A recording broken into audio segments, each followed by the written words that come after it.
Welcome, Princess Folaji Omoyeni. It's lovely to have you on my show today. Thank you. Can I just ask, are you a real princess or or does it go with your design? Well, I am a real princess. Okay. I'm a princess from by birth. Okay. Oh, that's I'm good. from the Kotolori ruling house of Jakpara in Ijebu-Igbo, Okay. Nigeria. Okay. And I'm also a princess by marriage. Oh, okay. Yes. So from your husband. I'm also a princess by marriage. My husband is from the Fidipote ruling house of Ijebu-Ode, which is also in Nigeria. So it is an official title. It is an official title. Wow. You do. I hope you know that you dress like royalty. Do I? You have that very graceful, appearance, and even very royal. Really? Haven't you watched some of those films where you, like you've seen Coming to America? Oh yes. Very diplomatic. Oh wow. Well, okay. you do, yeah, it's just my style. Yeah. That's just me. That's how I dress and how I think it's beautiful. It's like your trademark, isn't it? Everybody that sees you sort of like connects that to. Yes, I mean I think that's part of the creative side of me coming out. I think, but if it's royal, yes, that's good. It's very good. Yeah, okay. Thank you. So let's just go back to how it all began. How this idea of, you getting into fashion, and then how how did all that begin? Is it from now? Is it from your childhood? Well, as of today, I am the CEO and creative director of my own fashion brand called Folaji London. I'm based in Milton Keynes. It's one of those names where you hear and it just sticks. You see what I'm saying? It just sticks in your brain. It's not like a common name that you might forget. Well, the making of the name is another story, but I'd like to hear that. Yeah. Yes, I do run my own clothing brand, and I'm based in Milton Keynes. Okay. But my fashion journey started from way back when I was a child. And my late mother, had a sewing machine. Okay. A hand-operated sewing machine. I'm sure a lot of families had those in those days. Yeah. And I think, having 6 children of her own and 2 wards, 8 in total, probably led to her getting one, because obviously it was probably too expensive to clothe 8 children plus herself and the family. So getting fabrics and just making. So she used to make like simple clothes, and the interest just started from then. So you started off that early? Yes, I started off at that age, to get interested and to that kind of explore what could be done with the sewing machine. There were times when I broke it, and but that was all part of the learning journey, and I think that's helped me today to understand the engineering and the mechanism behind the sewing machine. So it started from then, and it developed as I grew older. And by the time I got to secondary school, I now made friends with a lovely family. We used to live in Apapa in Lagos. And I made friends with a lovely family that lived like 2 streets away. And their mother was a genius in like a seamstress. She wasn't a professional seamstress, but she made beautiful clothes. And she taught us, myself and my friends, how to draft patterns, how to use patterns and create, simple dresses and skirts. Did you ever really go to school to learn? No, I never did. I never did any formal training. Formal training, yes. Yes, but that then opened my eyes into wider things, and I was able to now explore the art of sewing, and it carried on through to university. Such that when I got to university, I used to come home in the holidays and make clothes, take them back to uni, have fashion shows, sell. From then. Yes. It just shows how when you're passionate about something, even when you're not formally trained, yes, because the interest is there, you just pick up on those things, yes, and then you run with it. yes, you do. Okay. You do. So then transit into when you got here, was there continuity with your sewing? Did you stop or did you go into something totally different?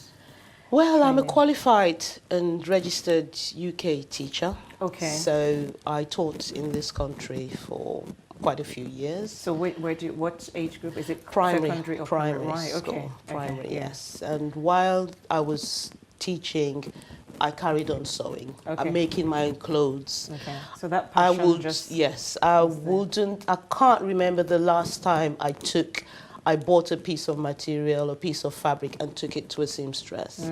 I would always make my own clothes. And before I left Nigeria, I kind of dabbled into the fashion business. Okay. I had a few tailors working with me. Right, okay. Yes, okay. so I you were started building it then. I for was, exploring Yes. it, and it was starting to grow, but then I moved Okay. to the UK, got married, settled Yeah, I was down, just gonna ask you, you're children married. and all of that. Yes, So, children. but I've always made clothes, and friends as well, like that will see what I'm wearing and Okay. wants me to make for them. There's something I've noticed in all your comments, so either on Facebook, social media, there are a few of your hashtags, and there was one that keeps coming to mind, and I thought I would ask you. Very key one says, know your calling and stay in your lane and keep moving. Yeah. What's that about? What inspires you with that? What's Well, the message you're trying to get across? Okay, thank you. I believe that, we are all born with some form of ability, some creativity somewhere deep inside. And recently, especially with the birth of social media, Yeah. you see all sorts of different creative people coming up with different, postings, and people are posting about hair, about food, about shoes, about clothes, and sometimes I think people tend to not look inside to see who they really are and what they're called to do. And I believe that is a message, a very strong message, because if you're not focused, if you don't know who you are, you will dabble into different things. It costs money, it costs time, it's emotionally draining, and you will be seen as somebody who really doesn't know who they are, what they're doing. Yeah. But if you look deep inside, you will find who you are, and you will find your own niche. Yes. And even if you're doing something that someone else is doing, you will do it your own way. And that's what sets us apart. Something happened to you on a Sunday morning that I want us to share, that I want you to share with us. You prayed a prayer before you left the house, and that translated into something. Tell us about that and your journey. Okay, well, like I said, I've always made clothes. I dabbled into fashion designing. I was making clothes as far back as I can remember, and actually selling at university to supplement my stipend. Okay. I mean, my dad was raising 8 children, and we all went to university, and we overlapped. Okay. So there wasn't really a breaking period for them, breathing period. I mean, we weren't struggling, but every little helps. Yeah. So when I started uni, I just thought, you know what, I enjoy it. It comes easy. People want it, so I'm going to sell it. So I started selling, and I was making some money. Okay. Sometimes I made enough to buy tickets to travel abroad. Okay. And when I came abroad, it would be Oxford Street, East End, going to get inspiration and stuff. And that carried on, Okay. And in 2014, I was unemployed. And along the line, I would try different things, applications and stuff. And as I said, I'm a Christian, and I just kept hearing, what is in your hands? Every time I got upset about, the situation. I would keep hearing that same voice, peaceful, easy voice. What is in your hands? And it got to a point where I thought, hold on, what is in my hands? I can make clothes. I can, and I've always wanted to. I knew that I was going to end up making clothes. I knew it. But when I didn't know. Right. So that point, it was really, something that came to the forefront. And that was when I started thinking about setting up a business. Right. And last year, I started the process of exploring, because for me, it's not just about jumping and getting involved. I believe there's groundwork to do. There's a lot of, information to gather. So I got involved with, a business club. Okay. I don't know if I'm allowed to say the name of it, but I got involved in the business club. I would, like I said, I was already making this move anyway, and I was already preparing myself. I got involved with a business coach, and and I started developing. And on this day that you were talking about, there was a program at church. And before I left, I did say a very strong prayer about it, about my business, about my future, about my plans. And I did ask God to speak. And lo and behold, He's ever faithful. He's ever faithful. All He demands, or all He wants from us is trust. If we trust Him, He will open doors. So He did speak. He spoke through a very powerful pastor, my pastor. So let's just moving forward now. So your business has been up and running for how long now? As a business, about 1 year. Now, within just over 1 year. 1 year, can you just share to us some of the platforms you have been in within that 1 year, so we can begin to link your journey with the story? Share to us some of the platforms, some of the places where you've been able to showcase your designs. Right. I've showcased on small and large scales, private gatherings, charity events. I get invited to come and showcase my designs. And yes, I honor the invite, because I find that it goes to show that people admire what I do, and they respect what I do. It's for them to want me to come and show people, or their friends or their group, what I've got. And sometimes it's because they just want additional activity, which is fine, because people people need stimulation sometimes. It might be a seminar, they don't just want to sit down and listen to people talking, they want some activity. So I am always happy to help, or to join in whenever I can. So I have showcased at events. I have attended. What about on the bigger platform? That's where I'm pushing us to. Tell us about the bigger platforms. I have attended like business events, and I have attended what's it called? Trade fairs.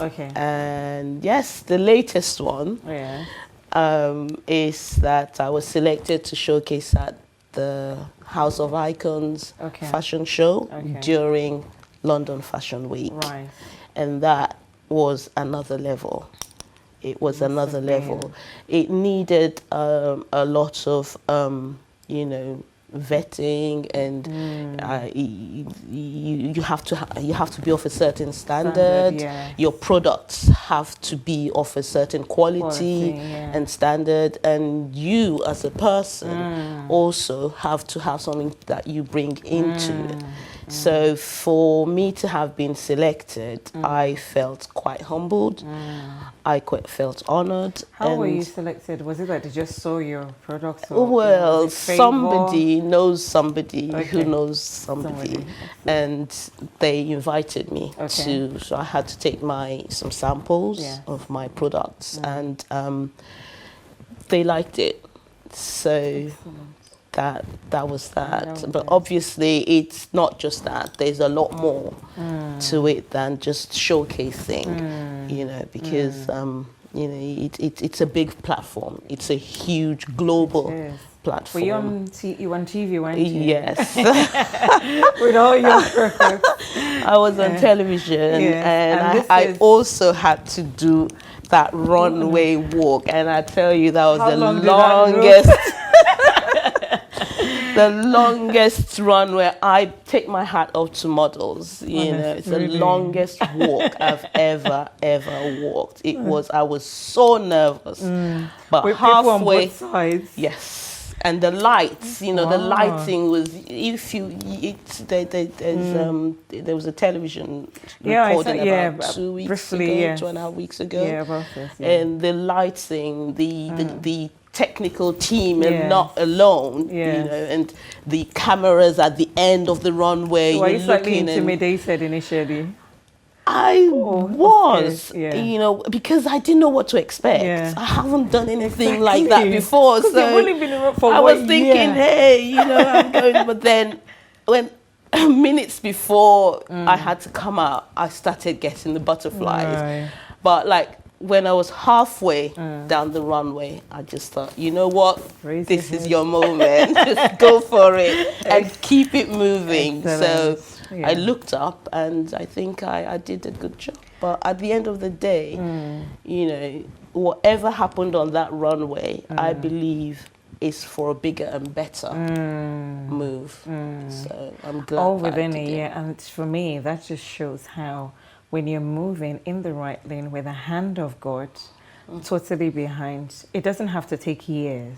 Yes.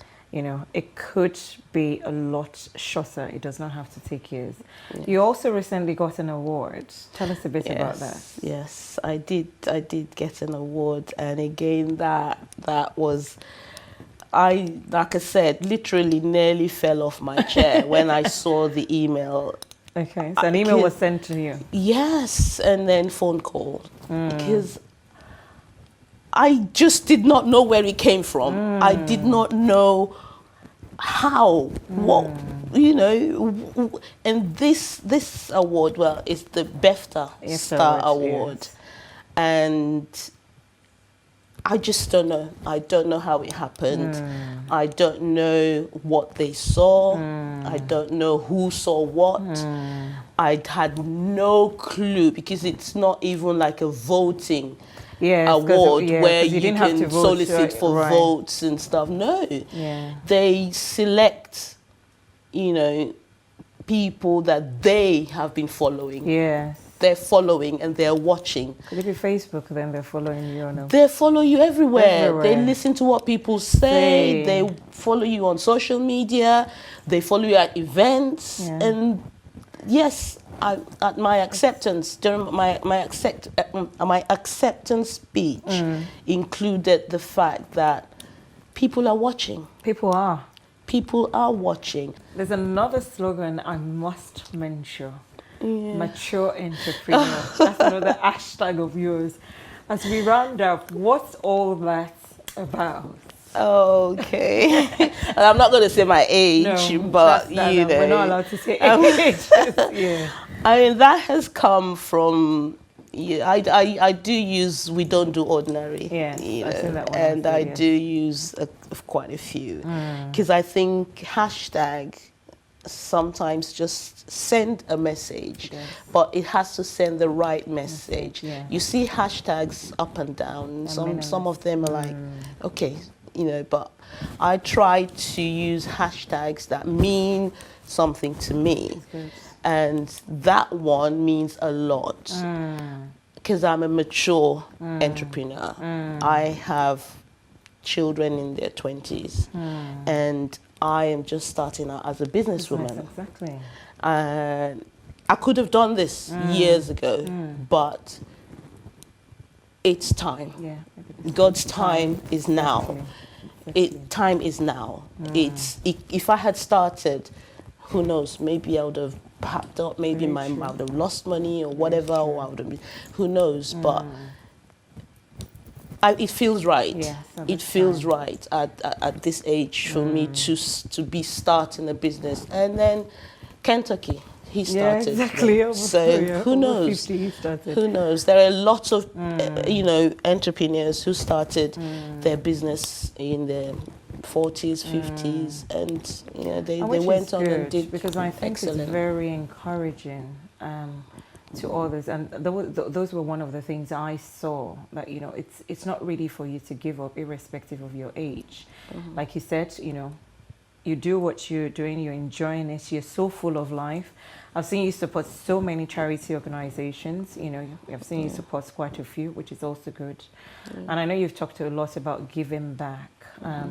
So in terms of where you are with your business, how have you been able to give back? And I know you talked about mentoring also, you know, just share that with us as we kind of around it. I admire the youth because obviously I believe that they're the future, and I do encourage a few youth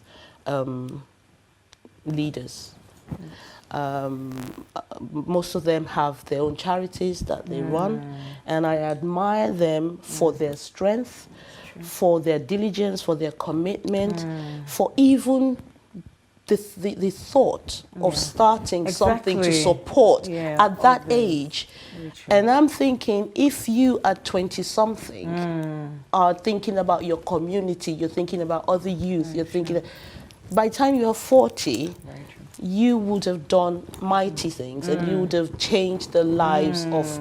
There's a lady in Zambia that I follow. That woman really inspires me. Yes, she inspires me so much, and she runs a charity for children in need. It's called the Buma Malambo Children in Need, and this lady is, you know, in her mid-20s, and she supports mid-20s, yes. And she is now also a member of parliament, a Zambian member of parliament. So there's so much that you get back when you give. There are a couple in this country as well that I support. I do know, because I know you were at an event somewhere about 2 weeks ago supporting, you know, another event for children who are challenged. You know.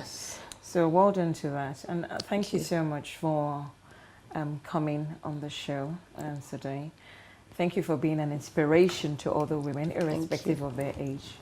Thank you for listening to that voice, you know, and for sharing how God, you know, is a big part in your life and in whatever challenges you've had. That's enough, and it's been a pleasure having you here. Thank you so much for having me, and well done with your program. Thank you. I really admire what you're doing. Thank you. Well done. Thank you. Next week on Story Before Glory. I didn't know whether I was talented or not. There was no mentor, nobody to guide me. I wasn't sure. I have Sapphire, I have Emerald, I have Topaz.